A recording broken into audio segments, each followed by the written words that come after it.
Pauline Matin. L'invité de l'actu.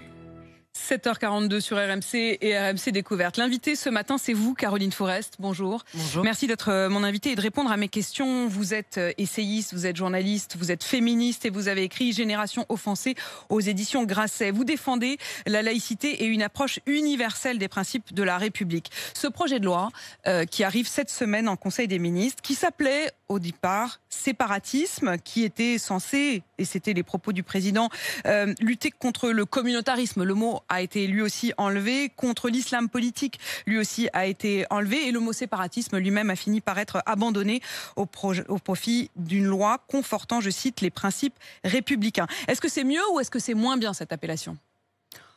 Sincèrement, c'est bien d'avoir prononcé le mot séparatisme parce que je crois qu'il dit vraiment ce qui pose problème. Ce qui pose problème, c'est pas une confession, c'est même pas le communautarisme, qui est une définition beaucoup trop floue. C'est bien effectivement de vouloir vivre séparé de la République, voire de défier la République.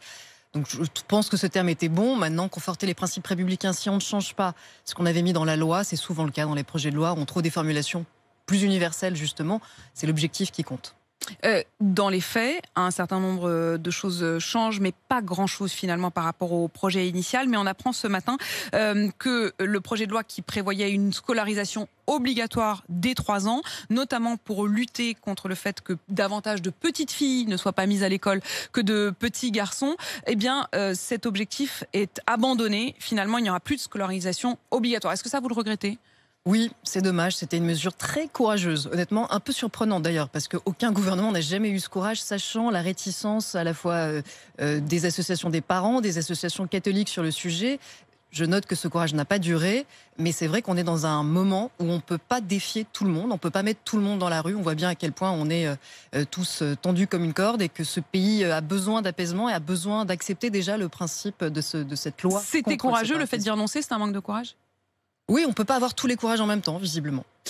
Vous entendiez peut-être tout à l'heure, mais à 7h10, mon invité, c'était la maire de Chanteloup-les-Vignes, à 6h40, pardon. Elle disait au fond, cette loi, pourquoi pas, mais enfin de manière assez réticente et plutôt du bout des lèvres. Elle disait, elle, que l'important c'était de donner en gros du travail et des sous aux jeunes des quartiers et que c'était ça la réponse qu'il fallait apporter. Elle défend son rôle et le rouage qu'elle incarne dans la République. Bien sûr qu'il faut absolument améliorer les solidarités entre les régions, entre les quartiers. Bien sûr qu'il faut souhaiter que les jeunes soient plus occupés et soient surtout pas bloqués dans leur vie pour qu'ils aient une raison d'espérer. Par contre, sincèrement, mettre en concurrence le fait de faire une loi qui lutte contre l'incitation à la haine en ligne, contre justement les propagandes qui radicalisent ceux qui n'ont plus d'espoir, et faire croire surtout qu'il y a une forme d'automatisme entre pauvreté et radicalité et séparatisme, c'est absolument faux. Il faut rien comprendre au fanatisme pour le croire. Est-ce que c'est parce qu'on n'a pas de boulot ou qu'on vit dans une précarité, qu'on bascule dans un refus de la République, voire dans une forme de sécession, voire, si on va jusqu'au bout et qu'on tire le fil, vers une forme de djihadisme ? Non, absolument pas. Il faut souhaiter que les gens aient du boulot et de l'espoir en général, par principe, mais ça n'a rien à voir avec la question du séparatisme et de la radicalité. La question de la radicalité, c'est celle notamment de la propagande et du fait que il y a quelques années, quand les gens n'avaient pas assez de travail et vivaient dans des conditions misérables, ils étaient militants marxistes, ils se battaient pour justement avoir de meilleures conditions de vie. Et d'ailleurs, ça marchait. Depuis qu'on décide qu'au fond, il faut avoir une sorte de complaisance envers le fait de plutôt tuer que de chercher à se mobiliser pour essayer de changer les choses, mais ça n'a en fait jamais rien changé. Et par contre, cette complaisance, ce discours-là qui déresponsabilise ou qui favorise le crime d'indifférence dont on a parlé aussi ces jours derniers avec le procès des victimes des attentats de Paris, ça c'est terrible. Tant que des maires, tant que des syndicats, tant que des associatifs diront à des gens qui sont désespérés, vous avez raison finalement d'être en colère, voire de tuer, on n'en sortira pas parce que ce sont les propagandes qui tuent. On justifie en quelque sorte cette violence quand on met comme raison la question de la pauvreté ? On ne prend pas sa part de l'effort pour essayer de remettre les choses à l'endroit. Les choses à l'endroit, c'est que ce ne sont pas les victimes qui sont responsables et ce n'est pas non plus...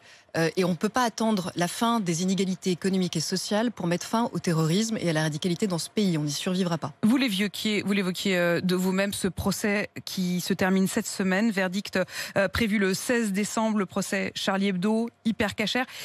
Un procès, on le sent clairement, qui s'est déroulé dans la douleur. dans la douleur, d'abord par le contexte, parce qu'il y a eu depuis la remontée de la menace, la remontée du terrorisme, l'assassinat de Samuel Paty, la tentative d'assassinat devant les anciens locaux de Charlie Hebdo, mais dans la douleur aussi parce qu'on a quand même un peu l'impression que rien ne change. Est-ce qu'il sert vraiment à quelque chose, ce procès ? Les victimes et leurs avocats, les avocats de la défense, ont fait de ce procès un procès plus grand qu'il n'était prévu d'être. Parce qu'au départ, on a effectivement dans le box des gens qui n'ont pas beaucoup d'intérêt, si ce n'est que leur indifférence a permis ces crimes. Et ça, c'était très important de le souligner. Si ce n'est qu'ils ont été complices à des petits niveaux, mais des petits niveaux qui font à la fin un grand crime de ce qui s'est passé. Mais je note que vraiment, les victimes ont été, et leurs proches, ont été incroyables. Les avocats de la défense ont fait des plaidoiries magnifiques, que ce soit évidemment Maître Richard Malka qui porte ces mots depuis 5 ans et qui avait tellement besoin, et on avait tellement besoin de les entendre, Maître Maktouf, Maître Klugman qui a rappelé que l'antisémitisme tue dans ce pays et que le mot n'a pas beaucoup été prononcé. Il est d'ailleurs pas beaucoup prononcé par certains nouveaux antiracistes. C'est dommage parce qu'aujourd'hui c'est vraiment un racisme qui tue dans ce pays. Donc ce procès était nécessaire. Je dirais pas que rien n'a changé. Je pense réellement, et j'ai vu des gens qui, il y a 5 ans, ne comprenaient pas, et au moment de l'affaire des caricatures encore moins, ce qu'on disait en disant « ça n'est pas parce que l'on dessine qu'ils nous tuent, c'est parce qu'ils détestent qui nous sommes, ils détestent tous ceux qui ne sont pas comme eux ». Je pense que cette prise de conscience, elle grandit, mais on entend toujours des voix, sincèrement, de plus en plus difficiles à entendre, essayer de relativiser, essayer de blâmer les victimes. Caroline Forest, au moment de l'assassinat de Samuel Paty, on a eu presque le sentiment d'un sursaut. Des professeurs qui tout d'un coup disaient tout haut que tout bas on leur disait « attention, pas de vagues, ne faites pas de vagues ». Mais si on est tout à fait honnête, on a l'impression que ça a duré quoi ? 1 semaine, 2 semaines. Est-ce qu'il y aura d'autres Samuel Paty ? Et bien sûr qu'il y aura d'autres attentats et qu'il y aura d'autres tués, d'autres assassinés, tant qu'on n'aura pas à la fois désamorcé les filières du terrorisme, la propagande qui permet à ce terrorisme de venir radicaliser chez nous des gens en quelques semaines parfois, parce qu'il faut comprendre que c'est pas un long processus parfois. Et donc il faut absolument faire bloc contre ces propagandes. Parce que Maître Malka l'a dit, jamais un procès contre le terrorisme ne s'est tenu dans un tel climat de terreur. Le nombre de gens qui ne peuvent plus s'exprimer ou enseigner sans avoir la peur chevillée au corps est insupportable dans une démocratie en 2020. Peur de quoi ? De finir comme ça, ou peur d'être... Peur d'être pris en chasse. C'est pour ça que c'est si important, et je vois monter, et je sens qu'on sait que ça va se passer, mais peur d'être pris en chasse par des officines qui vous désignent comme islamophobes et qui orientent les balles des tueurs. Il y a une police politique presque. Il y a des gens qui sont irresponsables, il y a des gens qui jouent avec le feu pour le coup, et ce ne sont pas les dessinateurs. Ceux qui jouent avec le feu, ce sont ceux qui crient à l'islamophobie, qui font des vidéos, qui font des campagnes, comme ce père de famille, et les associations qui ont été dissoutes fort heureusement, comme le collectif du Cher Yassine, comme le collectif contre l'islamophobie, qui jouent depuis des années avec ce feu-là, en désignant des cibles, dans un contexte où l'on sait qu'il y a des tueurs pour prendre la mission. Sur l'enseignement, vous le disiez, il y a aussi une question désormais de vocabulaire, qu'on a le droit ou pas le droit d'utiliser. Il y aurait certains qui auraient le droit d'utiliser ou pas. Je voudrais vous poser cette question. Est-ce qu'on peut dire lyncher à propos de policiers agressés par une foule ? Vous pourriez le dire, vous ? On peut dire lyncher à propos de ce producteur de musique qui a été massacré, même là, par des policiers de façon incroyable. Et on peut dire lyncher quand des policiers sont effectivement tellement déshumanisés qu'on les prend pour cible et qu'on veut essayer de les mettre à terre de façon la plus violente possible. Si je vous pose la question, Caroline Forest, c'est parce que Julien Bayou, qui est à la tête d'Europe Écologie Les Verts, avait tweeté à propos d'un policier qui était littéralement pris pour cible par des Black Blocs. Il avait dit « image horrible de lynchage de policiers à Bastille ». Et immédiatement, quelqu'un lui avait dit « mais c'est une banalisation du terme lynchage. Son usage par des personnes blanches pour décrire du harcèlement en ligne ou des agressions conduit non seulement à effacer l'expérience et les souffrances des personnes noires, mais aussi à inverser la réalité. Donc le mot lynchage ne pourrait être utilisé que par des personnes de couleur noire, ce à quoi Julien Bayou d'Europe Écologie Les Verts s'est excusé d'avoir utilisé ce terme. Vous qui avez écrit cet essai qui s'appelle Génération offensée, ça ne vous surprend pas ?